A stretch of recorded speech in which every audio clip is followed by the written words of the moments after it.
नमस्कार दोस्तों, स्वागत है आपका अपने चैनल जनरेशन जेड एजुकेशन पर। आज की क्लास में हम जीवाणु, विषाणु, परजीवी, कवक से होने वाले रोग को ट्रिक की हेल्प से विस्तार से समझेंगे। तो चलिए शुरू करते हैं। जी बिल्कुल, शुरू करते हैं। इस स्लाइड में रोगों को फैलाने वाले कारकों यानी रोग जनकों, जिन्हें अंग्रेजी में पैथोजेंस कहते हैं, उनकी दुनिया को 4 मुख्य श्रेणियों में बांटा गया है। 4 मुख्य श्रेणियां। इसमें 4 शानदार 3D बॉक्सेस बने। पहला है जीवाणु यानी बैक्टीरिया। हाँ दूसरा है परजीवी यानी प्रोटोजोआ। जी, तीसरा है विषाणु यानी वायरस। और चौथा है कवक यानी फंगी। एकदम सही। चलो अब अगली स्लाइड देखते हैं। जी यहाँ से असल मेमोरी ट्रिक्स शुरू होती हैं। ये जीवाणु यानी बैक्टीरिया से होने वाले रोगों की ट्रिक है। मैं पढ़कर सुनाता हूँ। पंडित का टिक न्यू है। काफी कैची है ये। हाँ, बहुत कैची है। अब इसे डिकोड करते हैं। प से प्लेग। डी से डिप्थेरिया। त से तपेदिक या टाइफाइड। जी। का से काली खांसी या कुष्ठ। टी से टेटनस। बिल्कुल। क से कुष्ठ। न्यू से निमोनिया। और है से हैजा। एकदम सही डिकोड किया आपने। अब अगली स्लाइड देखते हैं। जी। अब हम इन बीमारियों की गहराई में जाएंगे। यहाँ जीवाणु जनित रोगों का भाग 1 है। इसमें एक डिटेल टेबल दी गई है। चलिए इसे मिलकर डिकोड करते हैं। पहला है टेटनस। हाँ। जो तंत्रिका तंत्र को प्रभावित करता है। इसका जीवाणु है क्लोस्ट्रीडियम टेटेनी। हाँ। और लक्षण है तेज बुखार, शरीर में ऐंठन और जबड़ा बंद होना। जी। दूसरा है हैजा, जो आंत पर असर डालता है। इसका जीवाणु है विब्रियो कॉलेरी और लक्षण है लगातार दस्त व उल्टियां। बिल्कुल। तीसरा टाइफाइड है, ये भी आंत पर असर करता है। जीवाणु है सैल्मोनेला टाइफी और लक्षण है तेज बुखार व सिर दर्द। चौथा है क्षय रोग या तपेदिक यानी टीबी, जो फेफड़े को प्रभावित करता है। जीवाणु माइकोबैक्टीरियम ट्यूबरक्लोसिस है और लक्षण है बार बार खांसी, कफ और रक्ताना। एकदम सही। और पांचवा है डिप्थीरिया, जो श्वास नली को टारगेट करता है। कोरिने बैक्टीरियम डिप्थीरिया इसका जीवाणु है और सांस लेने में कठिनाई इसका लक्षण है। जी। लेकिन मैम, मुझे एक बड़ी हैरानी हो रही है। बताइए, क्या डाउट है? अगर हम टेटनस को देखें तो ये प्रभावित तो नर्वस सिस्टम यानी तंत्रिका तंत्र को करता है। हाँ। लेकिन इसके लक्षण में लिखा है जबड़ा बंद होना, जिसे लॉकजॉ भी कहते हैं। नसों का जबड़े से क्या कनेक्शन है? ये कनेक्शन समझना बहुत ही दिलचस्प है, क्योंकि यही विज्ञान की असल खूबसूरती है। अच्छा। देखिए, नर्वस सिस्टम ही वो कंट्रोल रूम है जो हमारे शरीर की हर मांसपेशी को काम करने का निर्देश देता है। हाँ, वो तो मेन बॉस है। बिल्कुल। तो जब टेटनस का बैक्टीरिया हमारी नसों पर हमला करता है तो वो एक तरह का टॉक्सिन या जहर छोड़ता है। ओहो। ये जहर उन नर्व सिग्नल्स को शॉर्ट सर्किट कर देता है। इसके कारण मांसपेशियों में भयंकर और अनियंत्रित ऐंठन शुरू हो जाती है। मतलब कंट्रोल खो जाता है। हाँ, और हमारे चेहरे और जबड़े की जो मांसपेशियां होती है ना, वो बहुत संवेदनशील होती हैं। इस ऐंठन के कारण वो इतनी सख्त हो जाती हैं कि जबड़ा पूरी तरह से लॉक हो जाता है। बाप रे। मैं जबड़े की हड्डियों पर हमला नहीं कर रहा। बिल्कुल नहीं। वो तो बस कंट्रोल रूम की तारे काट रहा है, जिससे जबड़ा अपने आप जाम हो जाता है। एकदम हैकर वाली स्ट्रैटेजी है। हाँ, एकदम हैकर की तरह। चलो अब अगली स्लाइड देखते हैं। जी। ये जीवाणु जनित रोगों का भाग 2 है। इसमें बची हुई बीमारियां हैं। पहली है प्लेग, जो फेफड़े, कांख और पैरों के बीच असर करती है। हाँ। जीवाणु है पैस्टोरेला पेस्टिस और लक्षण है बहुत तेज बुखार और शरीर पर गिल्टियां। बिल्कुल। दूसरी सिफिलिस है, जो रक्त को प्रभावित करती है। जीवाणु ट्रेपोनेमा पैलिडम है और लक्षण में शरीर में घाव हो जाते हैं। जी। तीसरी गोनोरिया है, ये मूत्र मार्ग को प्रभावित करती है। जीवाणु नाइसीरिया गोनोरिया है और वहां सूजन आ जाती है। चौथा है निमोनिया, जो फेफड़ा को प्रभावित करता है।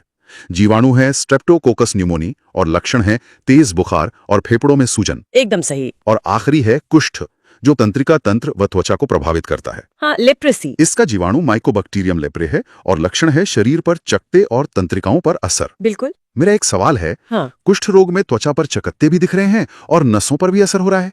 एक बैक्टीरिया इन दोनों अलग अलग चीजों को एक साथ कैसे डैमेज कर रहा है? अगर हम विज्ञान के नजरिए से इस पैटर्न को स्पॉट करें ना, हाँ। तो त्वचा और नर्वस सिस्टम असल में बहुत गहराई से जुड़े हुए हैं। कुष्ठ रोग का बैक्टीरिया शरीर के ठंडे हिस्सों को पसंद करता है। अच्छा। ठंडे हिस्सों को। हाँ। और हमारी त्वचा के ठीक नीचे जो पेरिफेरल नर्व्स होती हैं, यानी जो बाहरी नसें होती हैं, ये विशेष रूप से उन्हीं पर हमला करता है। तो जब ये ऊपरी नसें डैमेज होती हैं तो त्वचा को न्यूट्रिशन और सिग्नल मिलना बंद हो जाता है। ओहो। इसका प्रभाव त्वचा पर चकत्तों और रंग बदलने के रूप में दिखता है और साथ ही उन नसों का काम बंद होने से वहां पूरी तरह सुन्नपन आ जाता है। मतलब फीलिंग खत्म हो जाती है। बिल्कुल। तो ये अलग अलग डैमेज नहीं है, बल्कि एक ही जगह की तारों के कटने का नतीजा है, जो त्वचा और एहसास दोनों को खत्म कर रहा है। बहुत खूब समझाया आपने मैम। जैसे किसी पेड़ की जड़ें काटने पर पत्ते भी सूखने लगते हैं। हाँ, बहुत सटीक उदाहरण दिया आपने। हमने बैक्टीरिया को तो समझ लिया। चलो अब अगली स्लाइड देखते हैं। जी। अब बारी है परजीवी यानी प्रोटोजोआ से होने वाले रोगों की। इसकी ट्रिक तो सच में बहुत ही फनी है। सुनिए, पापा काम पे सोते हैं। सच में मजेदार है। चलिए डिकोड करते हैं। पापा से पायरिया। हाँ। का से कालाजार, म से मलेरिया, जी। पे से पेचिस और सोते हैं से सोने की बीमारी। बिल्कुल सही। भाई नाम सुनकर तो हंसी आ रही है। चलो अब अगली स्लाइड देखते हैं। ये परजीवी रोगों की डिटेल्ड टेबल है। हाँ। पहला है मलेरिया, जो लिवर व आरबीसी को प्रभावित करता है। परजीवी है प्लाज्मोडियम, वाहक है मादा एनाफिलीज मच्छर और लक्षण है ठंड के साथ बुखार। बिल्कुल। दूसरा पायरिया है, जो मसूड़े पर असर करता है। परजीवी एंट एमीबा जिंचिवेलिस, लक्षण है मसूड़ों से खून आना। जी। तीसरा काला आजार है, जो अस्थि मज्जा को टारगेट करता है, यानी बोन मैरो। हाँ। परजीवी है लीशमेनिया डोनोवानी, वाहक बालू मक्खी है और लक्षण तेज बुखार। एकदम सही। चौथा पेचिस है, जो आंत में होता है। परजीवी एंट एमीबा हिस्टोलिटिका, लक्षण है रक्त व श्लेष्म यानी म्यूकस के साथ दस्त। जी। और पांचवा सोने की बीमारी है, प्रभावित अंग मस्तिष्क। परजीवी ट्रिपेनोसोमा, वाहक सीसी मक्खी, लक्षण है बहुत नींद के साथ बुखार। मैम एक बात मैंने यहाँ नोट किया है। बताइए। मलेरिया और काला आजार में तो मच्छर और मक्खी को वाहक यानी कैरियर बताया गया है, लेकिन पायरिया और पेचिस वाले कॉलम में वाहक वाली जगह बिल्कुल खाली छोड़ दी गई है। ऐसा क्यों? ये बहुत ही बारीक और शानदार ऑब्जर्वेशन है आपका। धन्यवाद। देखिए, हमें ये समझना होगा कि हर परजीवी को इंसान के शरीर तक पहुंचने के लिए किसी उड़ने वाले कीड़े की जरूरत नहीं होती। अच्छा। हाँ, जैसे मलेरिया के प्लाज्मोडियम को खून तक पहुंचने के लिए मच्छर रूपी टैक्सी चाहिए। हाँ, टैक्सी चाहिए। लेकिन पेचिस और पायरिया सीधे हमारे खानपान और हाइजीन से जुड़े हैं। ओहो। पेचिस का परजीवी दूषित पानी या बिना ढके खाने के जरिए सीधा हमारी आंतों में पहुंच जाता है, बिना किसी मच्छर के। बिल्कुल। वहीं पायरिया मुंह की सफाई न रखने से मसूड़ों में पनपता है, इसलिए इनके लिए किसी बाहरी वाहक या कीड़े का कॉलम नहीं है, क्योंकि वे सीधे संपर्क से फैलते हैं। मतलब कुछ दुश्मन सीधे मेन गेट से आते हैं, उन्हें किसी फ्लाइंग एजेंट की जरूरत नहीं पड़ती। एकदम सही एनालॉजी दी आपने। वैसे एक बात है, इस टेबल में अस्थि मज्जा यानी बोन मैरो का भी जिक्र आया, जो खून बनाने की फैक्ट्री है। जी। और काला आजार सीधा वहीं हमला कर रहा है। ये परजीवी वाकई बहुत खतरनाक है। बहुत खतरनाक होते। चलो अब अगली स्लाइड देखते हैं। हाँ।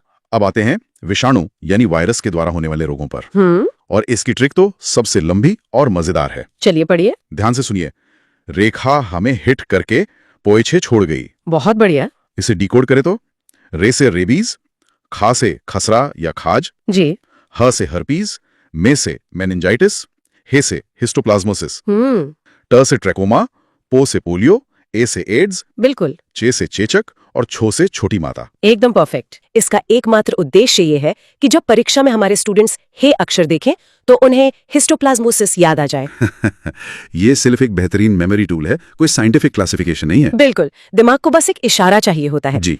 चलो अब अगली स्लाइड देखते हैं।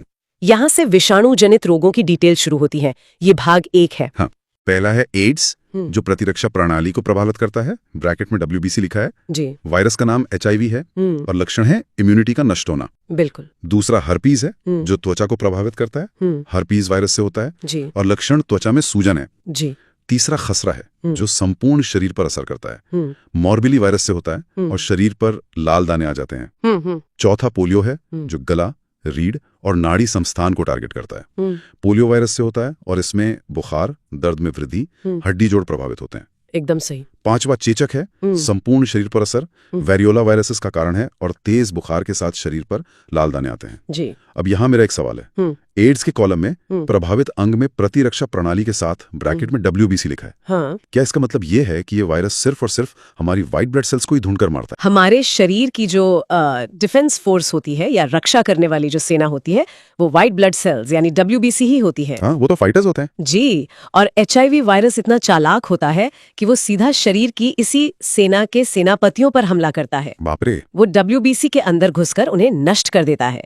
जब शरीर की रक्षा करने वाली कोशिकाएं ही खत्म हो जाती हैं, तो पूरी प्रतिरक्षा प्रणाली धड़ाम से गिर जाती है। इम्यूनिटी खत्म। हाँ, और फिर इंसान का शरीर किसी दूसरी छोटी सी बीमारी जैसे सर्दी जुकाम से भी नहीं लड़ पाता। ये तो बिल्कुल ऐसा हुआ कि दुश्मन ने देश पर हमला करने से पहले सीधे मिलिट्री बेस को ही उड़ा दिया। बिल्कुल सही कहा। बहुत ही चालाक वायरस है ये। चलो अब अगली स्लाइड देखते हैं। जी। ये वायरस रोगों का भाग 2 है।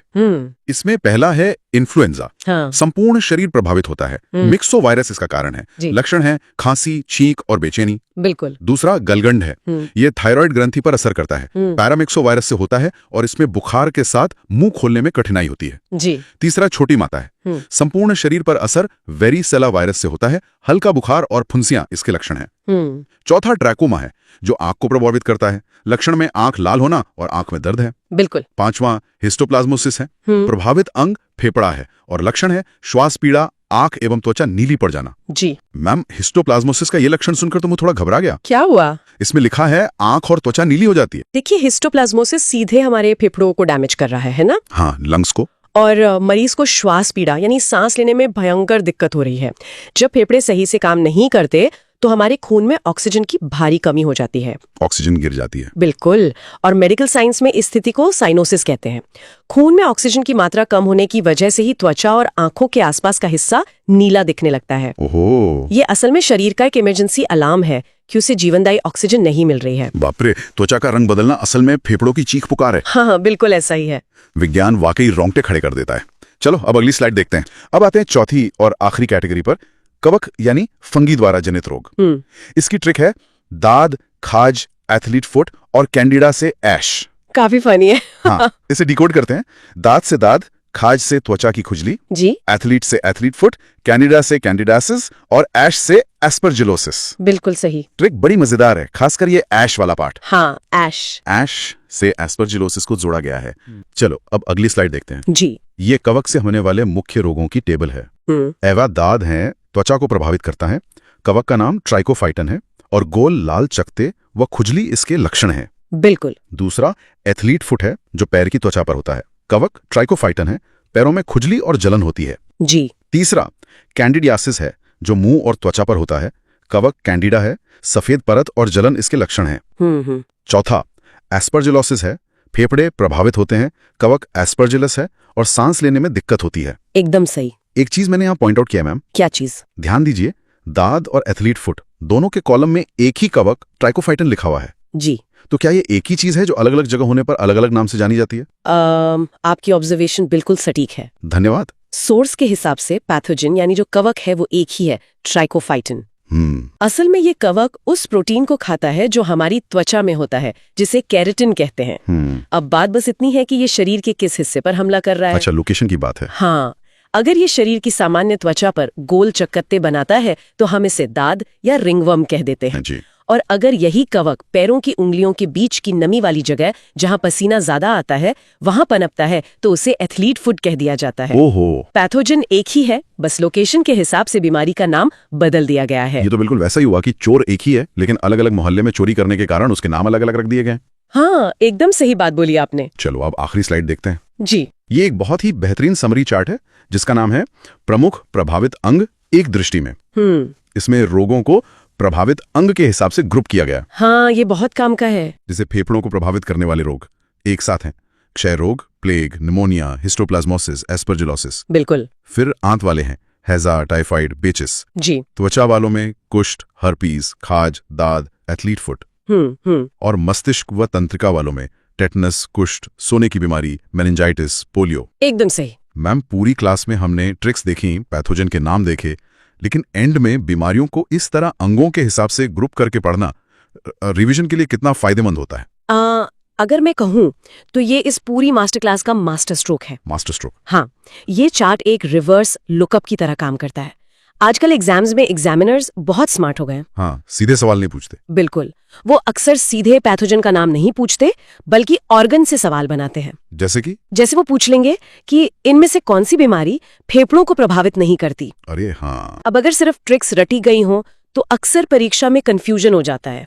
लेकिन ये समरी चार्ट उस तरह के सारे कंफ्यूजन को एक झटके में खत्म कर देता है। ये दिमाग में एक विजुअल मैप बना देता है कि कौन सी बीमारी शरीर के किस सिस्टम से जुड़ी है। सही बात है। ये कॉन्सेप्चुअल क्लैरिटी के लिए बहुत जरूरी है। क्या बात है, आज की क्लास सच में बहुत ही इंसाइटफुल रही। जी, मुझे भी बहुत मजा आया। उम्मीद है आज की क्लास आपको पसंद आई होगी। अगर ऐसा है तो वीडियो को लाइक करें, चैनल को सब्सक्राइब करें और इस वीडियो को अपने दोस्तों के साथ शेयर करें।